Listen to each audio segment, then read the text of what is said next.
Lagi baik-baik, temannya baik-baik, nggak pernah aneh-aneh atau apa segala macam. Iya, tanggapan kami karena tutupnya mahkota ini ya sangat disayangkan ya. Soalnya bisa dibilang mahkota tempat cari makan kami. Sedangkan kalau tutup seperti ini ya kami pun bingung. Kami pun punya tanggung jawab. Kami punya keluarga, punya anak yang harus dinafkain. Apalagi di sini dominan pekerja di sini itu single parent. Jadi kami berharap semoga mahkota bisa pulih lagi kembali seperti kemarin supaya kita kerjanya juga enak. Kalau kerja seperti ini kalau tutup seperti ini ya udah kita nggak kerja, mau cari uang pun gimana caranya susah. Harapan kami itu aja Pak, kami berharap Bisa untuk orang-orang yang terkait bisa membantu untuk mahkota pulih kembali, buka normal supaya kita bisa kerja dengan baik tanpa ada was-was. Kalau kayak tadi Bapak bilang sidak ya, pertama kita terganggu, tamu-tamunya pun pasti akan terganggu gitu. Ini sudah mau masuk 2 bulan ditutupnya mahkota Pak. Berarti sama sekali belum ada pemasukan ya? Nggak ada. Sampai setoran ya setoran mobil saya saja sampai terlambat juga. Sampai anak-anak juga teriak mama uang. Ya cuman bisa menguatkan ya, sabar. Karena sebenarnya kita juga di sini lagi susah makan. Kita di sini topang menopang untuk saling bantu makan gitu. Sampai pernah cabut ini kangkung di depan itu. Kita sampai saking susahnya yang tadinya ada kangkung di depan itu kita cabuti untuk dimasak. Biasanya kita makan di luar, sekarang masak seadanya untuk makan sehari-hari. Bisa dibilang berarti rata-rata semua nih pekerja dari luar yang dari luar ya? Iya, dari luar kota. Kemarin itu ada sekitar 60-an ya, termasuk pemandu. Cuman berhubung mungkin ada yang udah kepepet banget dengan uang, akhirnya ada yang pindah tempat, ada yang pulang kampung. Tapi ada yang masih menetap di sini juga. Yang menetap kayak kita begini. Itu diakibatkan karena tutup ya? Iya, karena faktor tutup. Iya betul. Kan kalau razia harusnya sesekali ya Pak ya. Ini hampir bisa dikatakan hampir tiap malam lah datang. Tamu mana yang nyaman dengan situasi seperti itu? Mana mungkin diambil gambar? Kan rata-rata tamu di sini nggak ditahu sama keluarganya, apalagi ya bisa ditahu sendiri.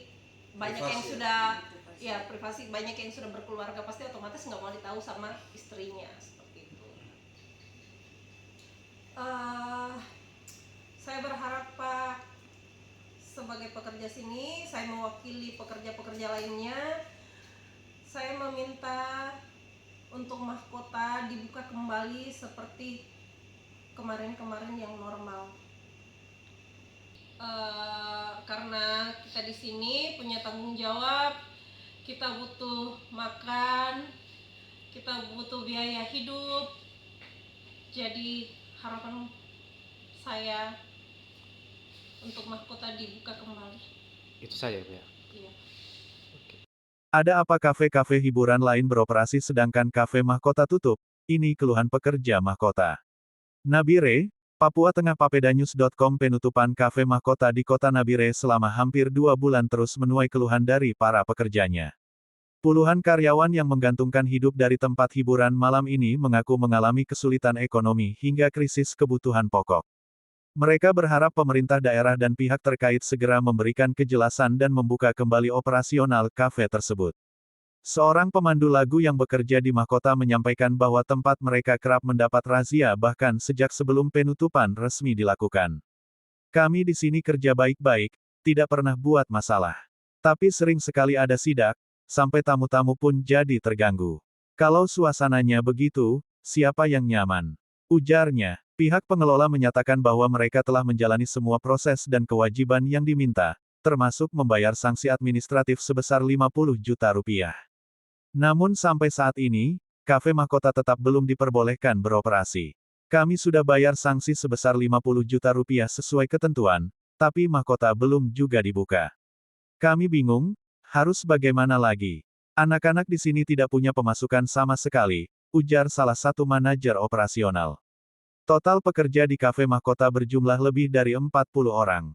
Banyak di antaranya adalah tulang punggung keluarga, single parent, bahkan ada yang harus putus kuliah karena tidak lagi mendapat biaya dari orang tua yang bekerja di kafe tersebut. Dalam kondisi ini, mereka saling membantu untuk bisa sekadar makan setiap hari. Kami sampai petik kangkung di depan kafe karena tidak ada uang beli bahan makanan. Dulu kami bisa makan di luar, sekarang masak seadanya di dalam, tutur salah satu pekerja wanita. Karyawan juga mempertanyakan alasan mengapa hanya mahkota yang ditutup, sementara kafe-kafe lain di Nabire tetap dibiarkan beroperasi seperti biasa. Kenapa hanya mahkota? Kami merasa ini tidak adil. Kafe lain tetap buka. Kami juga taat aturan, pajak kami bayar, izin semua lengkap, kata seorang admin. Situasi ini menimbulkan tanda tanya besar dan ketidakpastian di kalangan pekerja dan manajemen. Mereka menilai, apabila sanksi sudah dipenuhi dan tidak ada pelanggaran lanjutan, seharusnya mahkota diberi kesempatan untuk kembali beroperasi. Kami hanya ingin bekerja, Pak. Kami punya anak, keluarga, orang tua yang harus dinafkahi. Harapan kami mahkota bisa buka lagi, kami bisa hidup lagi, pungkas seorang pekerja pria. Penutupan mahkota menjadi cermin rapuhnya nasib pekerja sektor informal yang rentan kehilangan penghasilan akibat kebijakan yang dianggap sepihak dan tidak transparan. Para pekerja berharap pemerintah dapat bertindak adil dan mengedepankan dialog dalam menyelesaikan masalah seperti ini. Muhammad Irfan, PapedanyusTV.com melaporkan.